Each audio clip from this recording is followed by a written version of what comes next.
अल्हम्दुलिल्लाह नहमदुहु व नस्तईनुहु व नस्तगफिरुहु व नु'मिनु बिही व नतवक्कलु अलैहि व नऊज़ु बिल्लाहि मिन शुरूरि अनफुसिना व मिन सय्यिआति अमालिना मन यहदिहिल्लाहु फला मुदिल्ल लहु व मन युद्लिलहु फला हादिय लहु व नशहदु अन ला इलाहा इल्लल्लाहु वहदहु ला शरीका लहु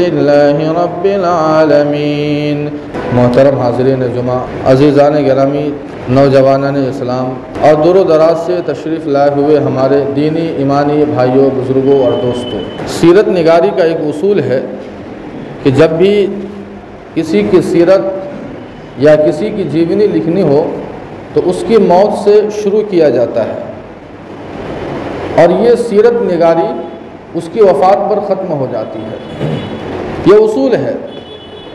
दुनिया में बेशुमार इंसान आए, बड़े बड़े लोग आए, बड़ी बड़ी हस्तियां आई हैं जिनके ताल्लुक़ से बेशुमार उनकी ज़िंदगी के ताल्लुक़ से सीरत और हालात लिखने वाले लोग आए, लेकिन हमेशा सीरत निगारों ने किसी की सीरत जब भी लिखी है, हालात लिखे हैं, तो उसकी पैदाइश से शुरू किया है और उसका इख्तिताम उसकी वफ़ात पर हो जाता है, किताब ख़त्म हो जाती है। यही उसूल है। लेकिन अगर इस उसूल से हटकर अगर किसी की सीरत लिखी गई तो वह हम सब के आका मोहम्मद अरबी सल्लल्लाहु अलैहि वसल्लम है। अल्लाह के नबी अलैहिस्सलातु वस्सलाम की सीरत लिखने वाले जितने भी मौर्रिखीन हो या जितने भी सीरत निगार है, वो आपकी वफ़ात से सीरत का आगाज़ नहीं होता है, बल्कि आपके दुनिया में आने से पहले सीरत का आगाज़ होता है और आपकी वफ़ात और इस दुनिया से पर्दा फरमाने के बाद भी सीरत का सिलसिला चलता रहता है। गोया हम और आप दूसरे अल्फाज में ये कह सकते हैं कि जब से अल्लाह ताला ने आसमान व ज़मीन को पैदा किया और जब तक ये दुनिया बाकी रहेगी और जन्नत व जहन्नम का जब तक फ़ैसला नहीं होगा, तब तक अल्लाह के नबी अलैहिस्सलातु वस्सलाम की सीरत का सिलसिला चलता रहेगा। ये खुसूसियत है और इस उसूल से हटकर अल्लाह के नबी अलैहिस्सलातु वस्सलाम की शान और अल्लाह के नबी की हस्ती ये है। अल्लाह के नबी के दुनिया में आने से पहले के हालात के ताल्लुक़ से हमने इससे पहले सुना, कुछ बातें और सुन लीजिए। अल्लाह के नबी अलैहिस्सलातु वस्सलाम अभी अपने वालिदा मोहतरमा के शिकम में हैं, मादर रहम में हैं। आपके वालिद का इंतकाल तो पहले हो चुका था, हम और आप भी जानते हैं। हज़रत अब्दुल्ला का इंतकाल उस वक्त हुआ जब आप अलैहिस्सलातु वस्सलाम मादर रहम में थे। वालिद का साया सर से उठ जाता है। हज़रत अब्दुल्ला के इंतकाल के बाद जो आपकी वालिदा है हज़रत आमिना, उनके घर से खुशबू आया करती थी। हज़रत फ़ातिमा जो अल्लाह के नबी की दादी है, उनसे अब्दुल मुत्तलिब ने कई बार कहा कि बहू को समझाओ कि शौहर का इंतकाल हो गया और ये पता नहीं कौन सी खुशबू इस्तेमाल करती है। जब वो ज़ीनत इख्तियार करना ये मना है जब तक इद्दत न पूरी हो जाए। हज़रत फ़ातिमा जो अल्लाह के नबी की दादी है, वो कहती है मेरे शौहर यानी अब्दुल मुत्तलिब बार बार कहते रहे कि जाके बहू को समझाओ, लेकिन हज़रत आमिना के चेहरे पर जो रोब अल्लाह ने रखा था, उस रोब की वजह से मेरी हिम्मत नहीं होती कि मैं अपनी बहू से ये कह सकूं कि बहू तुम्हारे घर से खुशबू आती है, तुम्हारे शौहर का इंतकाल हो गया है, यह अच्छा नहीं है। लेकिन जब अब्दुल मुत्तलिब अल्लाह के नबी अलैहिस्सलातु वस्सलाम के जो दादा है वो जब बज़िद हुए तो हज़रत फ़ातिमा ये कहती है कि मैं हिम्मत करके मैंने पूछ लिया और मैंने कह दिया अपनी बहू से, हज़रत आमिना से, कि बहू तुम जो ये खुशबू इस्तेमाल करती हो, तुम्हारे घर से जो खुशबू आ रही है, तुम्हारे शौहर का इंतकाल हो गया। तुम्हें मालूम होना चाहिए कि जिसके शौहर का इंतकाल होता है उसके लिए खुशबू लगाना और ज़ेब ज़ीनत इख्तियार करना ये ठीक नहीं है।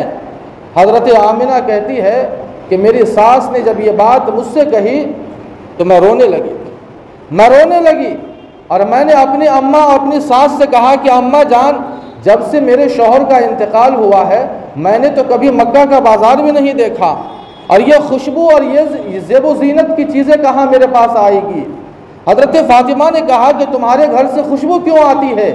हज़रत आमिना का बयान है, वो कहती है कि जब से मेरे पेट में ये बच्चा आया है तब से न जाने मेरे बदन से, मेरे बिस्तर से, मेरे घर से खुद ब खुद खुशबुएँ निकलती है और जब मैं पानी लेने के लिए कुएं के पास जाती हूँ और मेरे पाँव के नीचे जब कोई पत्थर आते हैं तो वो पत्थर मोम बन जाता है, नर्म हो जाता है। अपना डोल जब मैं कुएं में डालती हूँ तो मुझे खींचना नहीं पड़ता है, वो डोल खुद ब खुद ऊपर को आ जाता है। अल्लाह के नबी अलैहिस्सलातु वस्सलाम तो अभी दुनिया में आए नहीं, सीरत का आगाज़ तो विलादत से होता है, लेकिन हम सब के आका मोहम्मद अरबी सल्लल्लाहु अलैहि वसल्लम की शान ये है कि जब से आसमान व ज़मीन वजूद में आया तब से आपकी सीरत का सिलसिला चल रहा है। इसीलिए आपने वो हदीस सुनी होगी, अल्लाह के नबी की हदीस है, कुन्तु नबिय्यन व आदमु बैनल माई वत्तीन, कुन्तु नबिय्यन व आदमु बैनल माई वत्तीन, कि जब हज़रत आदम का पुतला भी नहीं बना था, पानी और मिट्टी के दरमियान थे हज़रत आदम, मैं उस वक्त भी नबी था। यह अल्लाह के नबी अलैहिस्सलातु वस्सलाम की शान है। हज़रत आमिना का बयान है, जब मैं डोल खींचना चाहती हूँ तो वो डोल खुद ब खुद ऊपर को आ जाता है, बल्कि खींचना नहीं पड़ता है, पानी खुद ब खुद ऊपर को आ जाता है। जब मैं किसी दरख्त के सामने से गुजरती हूँ तो वो दरख्त झुककर मुझे सलाम करते हैं। जब मैं धूप में चलती हूँ तो वो बादल मुझसे साया करते हैं, मेरे ऊपर साया करते हैं। अल्लाह के नबी अलैहिस्सलातु वस्सलाम के आने से पहले अल्लाह के नबी अलैहिस्सलातु वस्सलाम की बरक़ात दुनिया के अंदर मौजूद है। जिस रात आपकी विलादत हुई है, हम आप भी जानते हैं रबीउल अव्वल का महीना है, तारीख़ के ताल्लुक़ से बेशुमार इख्तिलाफ़ है, 8, 9, 12, 15, आप जिसको मान लीजिए। हज़रत उस्मान बिन अबिल आस रज़ी अल्लाहु अन्हु की वालिदा हज़रत फ़ातिमा बिनते अब्दुल्ला उसी घर में मौजूद है। आम तौर पर जब विलादत करीब होती है और जब बच्चा जन्ने को करीब होता है तो कुछ औरतें होती हैं। हज़रत फ़ातिमा बिनते अब्दुल्ला वहाँ मौजूद है उस घर में। हज़रत फ़ातिमा का बयान है कि जब विलादत का वक्त करीब आया, अंधेरा है, सुबह सादिक का वक्त है। हज़रत फ़ातिमा का बयान है कि जब विलादत का वक्त करीब आया और विलादत हुई तो उस वक्त मैंने देखा कि पूरा घर नूर से मुनव्वर हो गया, एक नूर ज़ाहिर हुआ जिससे पूरा घर मुनव्वर हुआ। हज़रत आमिना खुद कहती है, और उस नूर में, उस रोशनी में शाम के महल्लात नज़र आने लगे। शाम कहाँ, मक्का कहाँ, लेकिन शाम के महल्लात दिखाई दे रहे थे। हज़रत फ़ातिमा का बयान है कि जब विलादत हुई तो मैंने देखा कि आसमान के सितारे झुके हुए ज़मीन की तरफ आ रहे हैं। सितारों का आसमान की तरफ झुक कर आना और इधर शाम के महल्लात का नज़र आना, यह इस बात की अलामत है कि अब दुनिया से, अब ज़मीन से कुफ्र व शिर्क और ज़लालत ख़त्म होने वाली है और दुनिया में नूर हिदायत आने वाला है, दुनिया में हिदायत का नूर लेकर आने वाला है। हज़रत फ़ातिमा का यह बयान है, पूरा घर मुनव्वर हो जाता है। अल्लाह के नबी अलैहिस्सलातु वस्सलाम सुबह सादिक के वक्त आते हैं इस दुनिया में। आपकी विलादत का वक्त वही है और वक्त भी अजीब अल्लाह ने इंतखाब किया। गौर करें तो आपको अंदाज़ा होगा कि एक तरफ रात की तारीकियाँ छट रही हैं और इधर दिन की रोशनी निकल रही है। सुबह सादिक के वक्त विलादत के ज़रिए पैगाम अल्लाह को ये देना था कि जो इस दुनिया में ये नौमौलूद बच्चा आने वाला है, ये कोई मामूली बच्चा नहीं है, ये वो बच्चा होगा, ये नौमौलूद होगा जिसके हाथ पर हमने रोशनी रखा है, नूर रखा है, जिनके ज़रिए दुनिया में नूर फैलेगा, जुल्मतें ख़त्म होंगी, हिदायतें आम होंगी और आज तक वो हिदायत और वो नूर बाकी है। लक़द जाअकुम मिनल्लाहि नूरुन व किताबुम मुबीन, अल्लाह ताला ने उसी की तरफ वाज़ेह इशारा फरमाया है अल्लाह के नबी अलैहिस्सलातु वस्सलाम की विलादत होती है। विलादत होने के बाद चंद दिन हज़रत आमिना ने दूध पिलाया, 3 दिन 4 दिन 5 दिन हज़रत आमिना ने दूध पिलाया। उसके बाद जब सौबिया नामी जो अबू लहब की कनीज़ है, बांदी है, जब उसे मालूम हुआ कि अब्दुल मुत्तलिब के यहाँ कोई लड़का पैदा हुआ और अबू लहब को भतीजा हुआ है, अबू लहब हमारा आप भी जानते हैं कितना बड़ा दुश्मन है, अल्लाह के नबी अलैहिस्सलातु वस्सलाम का चचा है। सौबिया ये बांदी ये दौड़ कर जाती है और ये कहती है कि मालिक आपको भतीजा हुआ है, आप आज चचा बन गए हैं। अबू लहब को इतनी खुशी हुई और इस खुशखबरी सुनाने पर इतना वो खुश हुआ कि उसने अपनी बांदी को आज़ाद कर दिया, अपने बांदी को अपने भतीजे की खुशी में आज़ाद कर दिया। अबू लहब के इंतकाल के बाद किसी ने देखा कि बड़ी परेशानी में है और कहा कि क्या हाल है, कहा कि बहुत परेशानी है, यहाँ आग में जल रहा हूँ, लेकिन जिस उंगली से मैंने इशारा किया था अपने भतीजे की खुशी में, जिस उंगली से मैंने अपने बांदी को आज़ाद किया था, बस उसी उंगली के बकदर मुझे पानी मिल जाता है और थोड़ी सी राहत मिल जाती है, वरना बहुत परेशानी है, आग में जल रहा हूँ। अल्लाह के नबी अलैहिस्सलातु वस्सलाम को कुछ दिन आपकी वालदा ने दूध पिलाया, उसके बाद सौबिया ने पिलाया और उसके बाद हलीमा का नंबर आता है। हज़रत हलीमा सादिया बड़ी खुशकिस्मत खातून है। 7 दिन जब पूरे होते हैं तो अब्दुल मुत्तलिब ने आपका अकीक़ा करवाया। हमारा आप अकीक़ा नहीं छठी करवाते हैं, जिस नबी का नाम हमारा आप लेते हैं उनका अकीक़ा हो रहा है, लेकिन हमारा आप छठी करवाते हैं। गौर करने की बात है। 7वें दिन पूरे मक्का के लोगों को अब्दुल मुत्तलिब ने दावत दी, चुनांचे सारे के सारे लोग आए। लोगों ने पूछा कि ए अबुल हारिस, ये अब्दुल मुत्तलिब की कुन्नियत है, पूछा कि आपने अपने पोते का क्या नाम रखा, कहा कि मोहम्मद सल्लल्लाहु अलैहि वसल्लम। कहा कि ये नाम तो बिल्कुल अजीब व गरीब नाम है, आपके ख़ानदान में किसी ने ऐसा नाम नहीं रखा, आपके कबीले में किसी ने आज तक ऐसा नाम नहीं रखा, तो फिर आपने ऐसा नाम मोहम्मद क्यों रखा। अब्दुल मुत्तलिब ने कहा कि मैंने अपने पोते का नाम मोहम्मद इसलिए रखा ताकि आसमानों में अल्लाह और ज़मीन में अल्लाह के मखलूक उसके हम्दो सना करे। और उसके पीछे एक ख्वाब सुनाया। अब्दुल मुत्तलिब ने कहा कि उसके पीछे यानी मोहम्मद नाम रखने के पीछे ख्वाब है।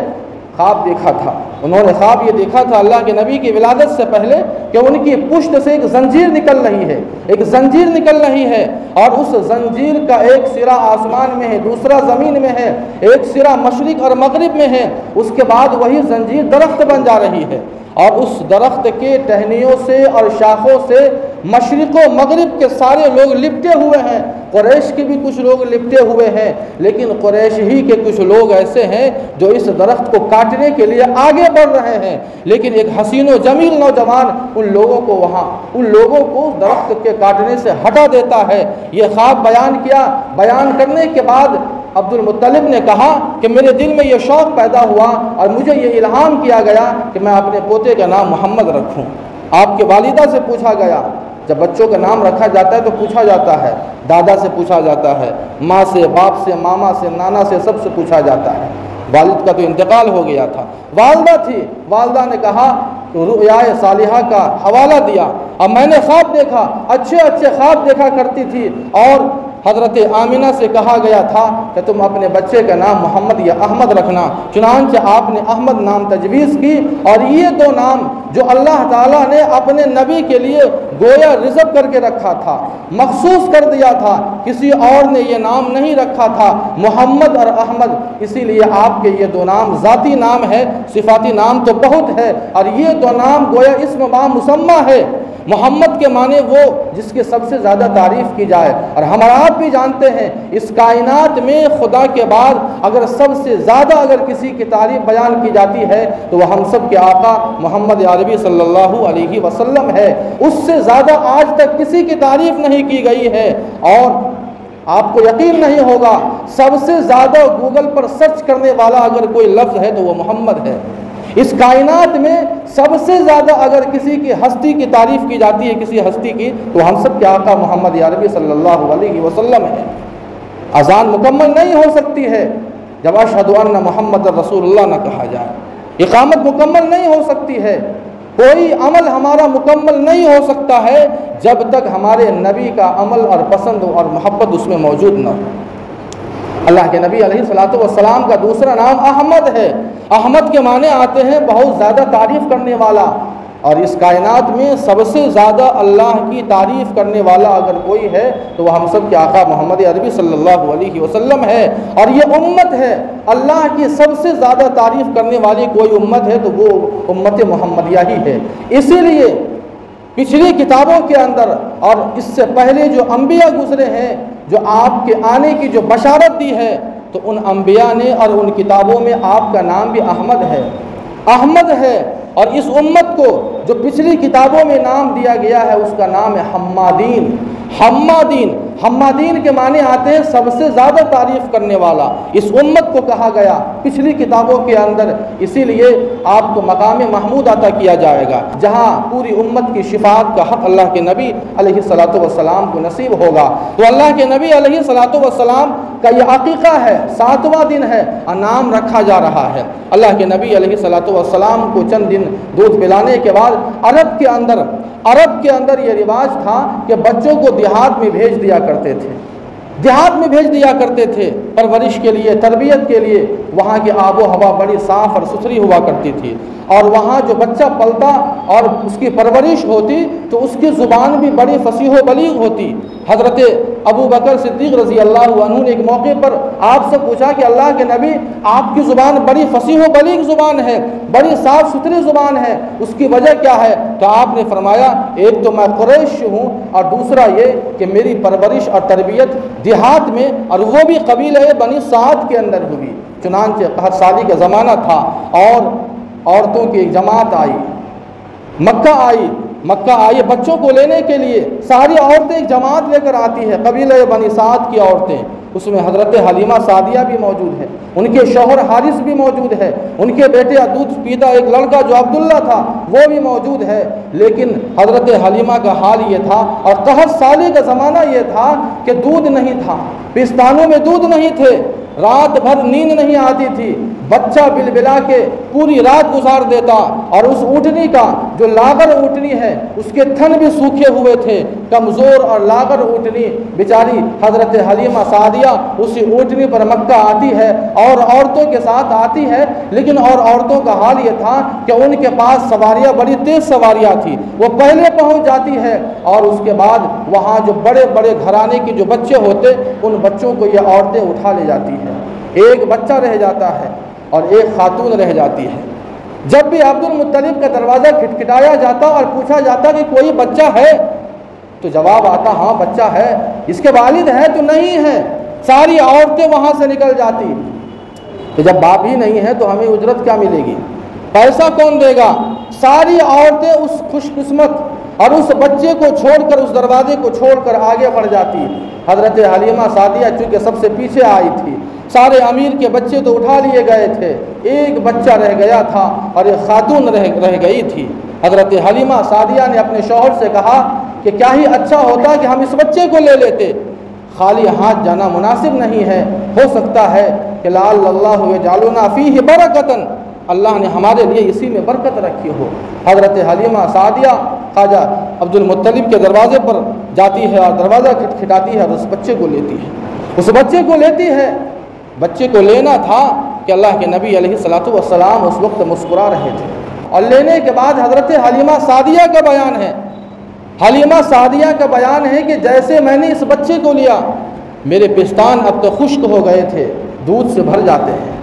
वो ऊँटनी, जिस ऊँटनी के थन बिल्कुल खुश्क हो गए थे, दूध का एक कतरा नहीं मिल रहा था, लेकिन उसी ऊँटनी के थन दूध से भर जाते हैं। यह ऊँटनी जब वहाँ से आई थी, जब साद कबीले साद और गांव से जब आई थी तो बिल्कुल लागर ऊँटनी थी, ताकत नहीं थी, बिल्कुल मध्यम अंदाज में चल रही थी। लेकिन अल्लाह के नबी अलैहिस्सलातु वस्सलाम को लेने के बाद उसी ऊँटनी के अंदर अल्लाह ने ताकत भर दी और वो तेज़ी आ गई कि सारी औरतों से आगे बढ़ जाती है। अल्लाह के नबी अलैहिस्सलातु वस्सलाम की ये बरकत है। हज़रत हलीमा सादिया ने अपने बेटे को भी दूध पिलाया, अल्लाह के नबी अलैहिस्सलातु वस्सलाम को भी दूध पिलाया, और वो ऊँटनी थन भरा हुआ है, दूध निकाला। उसके बाद मियाँ बीवी दोनों ने पिया, और उसके बाद सुकून, कई लंबे ज़माने के बाद एक सुकून की नींद उन्होंने ली पूरी रात। उसके बाद जब सुबह रवानगी होती है तो और औरतें भी हैं, लेकिन आते वक्त हज़रत हलीमा सबसे पीछे आई थी और औरतें सबसे आगे थी। लेकिन जब रवानगी का वक्त है तो हज़रत हलीमा सादिया सबसे आगे है और सारी औरतें पीछे हो जाती है। औरतों ने तंज़िया अंदाज में कहा कि बात क्या है, तुमने मक्का जाकर सवारी बदल ली है कि या कोई और माजरा है? हज़रत हलीमा ने कहा कि सवारी तो वही है, लेकिन सवार बदल चुका है, और जब सवार बदल जाते हैं तो सवारियों के अंदाज भी बदल जाया करते हैं। हज़रत हलीमा अल्लाह के नबी अलैहिस्सलातु वस्सलाम को अपने गांव लेकर जाती है। गांव का आलम क्या था? वो औरतें शौक़ के तौर पर नहीं आई थी, मजबूरी थी। कहत साली का ज़माना था, पानी नहीं हो रहा था, ज़मीन खुश्क हो गई थी, घास नहीं थे, जानवर पूरा दिन वहाँ चरते लेकिन घास नसीब नहीं होता, बारिश का ये कतरा नहीं है। लेकिन अल्लाह के नबी अलैहिस्सलातु वस्सलाम की बरकत देखिए, अल्लाह के नबी अलैहिस्सलातु वस्सलाम को लेकर हज़रत हलीमा जब पहुँचती है तो अल्लाह ने रहमत की बारिश बरसाई, घास निकलते हैं, और जब अब जानवर जाते हैं तो पेट भर कर शाम को वापस आते हैं। बरकत का आलम यह था कि अब तक जो सामान 2 दिन चलता, अल्लाह के नबी अलैहिस्सलातु वस्सलाम के कदम मुबारक पड़ने के बाद वही सामान, उसमें अल्लाह ने इतनी बरकत रखी कि वो सामान जो 2 दिन चल रहा था उतना ही सामान अब 4 दिन चल रहा है। अब 4 दिन वो सामान चल रहे हैं, इतनी अल्लाह ताला ने बरकत रखी। हज़रत हलीमा सादिया अल्लाह के नबी अलैहिस्सलातु वस्सलाम को अपने पास रखी, दूध पिला रही है। 2 साल का एग्रीमेंट हुआ है, हज़रत आमिना से 2 साल का मुआहदा हुआ था। 2 साल तक हज़रत हलीमा सादिया अल्लाह के नबी अलैहिस्सलातु वस्सलाम के अनवार व बरक़ात से लुत्फ़ अंदोज़ होती रही। एक मरतबा का वाक़या है, तकरीबन 11-12 बजे रात का वाक़या है। कुछ औरतें मोहल्ले की आ गई, हज़रत हलीमा के घर के सामने आ गई और शोर करने लगी कि हलीमा हलीमा, बात क्या है? हज़रत हलीमा बाहर आती है। उन औरतों ने कहा कि हलीमा तेरी शान ही अजीब है, तो बड़ी हो गई है, चिढ़ाने लगी, तो बड़ी हो गई है। रात में बड़े बड़े लोग भी अपने घर का चिराग बुझाकर सोते हैं। रात में जब लोग सोते हैं तो अपने घर का चिराग बल्ब लाइट ऑफ करके सोते हैं, लेकिन 12 बज रहा है, अब तक तुम्हारे घर में रोशनी जल रही है, अब तक तुम्हारे घर का चिराग जल रहा है, आखिर माजरा क्या है? हज़रत हलीमा सादिया का दिल भर आता है, उन औरतों को पकड़ती है और कहती है कि चलो मेरे साथ, और मैं बताती हूँ कि आखिर मेरे घर में कौन सा चिराग जल रहा है। हज़रत हलीमा उन औरतों को पकड़ कर लाती है और ये कहती है कि मेरे घर में कोई चिराग नहीं है, कोई चिराग नहीं है, बिजली भी फ्री नहीं है, एक चिराग भी नहीं है, लेकिन जो चिराग मेरे घर में है, आओ मैं तुम्हें बताती हूँ। उस घर में ले जाती है जिस घर में अल्लाह के नबी अलैहिस्सलातु वस्सलाम पाले में झूल रहे हैं। कहा कि देखो यही वो चिराग है जो मेरे घर में है, और जब से इस बच्चे को मैं लाई हूँ तब से मेरा घर हमेशा मुनव्वर रहता है। अगर मैं कपड़ा सी रही होती और वो सुई अगर गिर जाती दूसरे घर में, मैं अल्लाह इस अपने बच्चे को उठाकर लाती और लाने के बाद वो घर मुनव्वर हो जाता और वो चिराग, वो सुई मुझे मिल जाया करती, मैं तलाश लेती। अल्लाह के नबी अलैहिस्सलातु वस्सलाम के अनवार और बरक़ात से तकरीबन 2 साल तक दूध शिरखारी का ज़माना है, 2 साल तक अनवार व बरक़ात से लुत्फ़ उठाती रही। दिल नहीं कर रहा था, 2 साल मुकम्मल हो गए, दिल नहीं कर रहा था हज़रत हलीमा का कि अब हम बच्चे को वापस कर दे, लेकिन मुआहदा है, एग्रीमेंट है, उस पर हमें उतरना है, खरा उतरना है। चुनांचे हज़रत हलीमा सादिया वहाँ से लेकर आती है, अल्लाह के नबी अलैहिस्सलातु वस्सलाम को मक्का लेकर आती है, और मक्का लाने के बाद हज़रत आमिना के हवाले करती है। लेकिन उस ज़माने में ताउन की बीमारी फैली हुई थी। हज़रत हलीमा ने कहा कि मक्का के अंदर ताउन की बीमारी है, आप अपने बच्चे को अपने पास मत रखिए, कहीं ऐसा ना हो कि इस बच्चे को कोई बीमारी लग जाए। किसी तरह से मकसद ये था कि बच्चा दोबारा मुझे मिल जाए, और भी बातें बनाकर किसी तरह हज़रत आमिना को इस बात पर राज़ी कर लिया। उसके बाद अल्लाह के नबी और 2 साल के लिए हज़रत हलीमा के यहाँ आती है, हज़रत हलीमा के यहाँ आती है। हज़रत सौबिया जो अल्लाह के नबी को दूध पिलाई थी, शुरू में जो अबू लहब की बांदी है, उसके ताल्लुक़ से 1-2 बात और रह गई थी।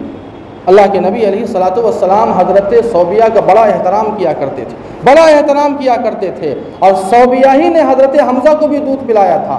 हज़रत हमज़ा और अल्लाह के नबी चचा और भतीजा है, लेकिन दूध पिलाने के बाद रज़ाई भाई भी हो जाते हैं। बड़ा एहतराम किया करते थे। हज़रत खदीजा से जब निकाह हो गया उसके बाद भी अल्लाह के नबी अलैहिस्सलातु वस्सलाम हज़रत सौबिया का बड़ा एहतराम किया करते। जब हिजरत करके मक्का गए तो मक्का जाने मदीना गए तो वहाँ से हदिये और तहाई भेजा करते थे। और जब फतह मक्का का वाक़िया पेश आया सन 8 हिजरी में, अल्लाह के नबी फातह बनकर आते हैं तो मालूम किया कि सौबिया है या नहीं।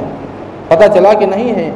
उसका बेटा मसरूक है या नहीं, पता चला कि वो भी नहीं है, दोनों का इंतकाल हो गया। फिर मालूम किया कि उनके ख़ानदान में, रिश्तेदार में, अकारिब में कोई अगर बंदा हो ज़िंदा तो बताओ। मालूम हुआ कि कोई नहीं है। मालूम हुआ हमारे वालिदैन के अगर कोई दोस्त, अकारिब, कोई रिश्तेदार है तो हमारा आपका फ़र्ज़ बनता है कि वालिदैन के जाने के बाद उनके जान पहचान के लोगों का एहतराम करना चाहिए। इससे हमें और आपको सबक मिलता है। हज़रत हलीमा 2 सालों के लिए और अल्लाह के नबी अलैहिस्सलातु वस्सलाम को लाती है और अब यहाँ मुकम्मल 4 साल यहाँ पूरे होते हैं। इन 2 सालों के दरमियान जो शक़्क़ सदर का वाक़िया पेश आता है, यहीं रहकर अल्लाह के नबी अलैहिस्सलातु वस्सलाम ने बकरियाँ भी चराई है, जो तमाम अम्बिया की सुन्नत रही है। उस ताल्लुक़ से भी इंशाअल्लाह हम और आप बातें करेंगे। जो भी बातें हुई है अल्लाह पाक हम सबों को उन बातों पर अमल की तौफ़ीक़ अता फ़रमाए। वमा अलैना इल्लल बलाग।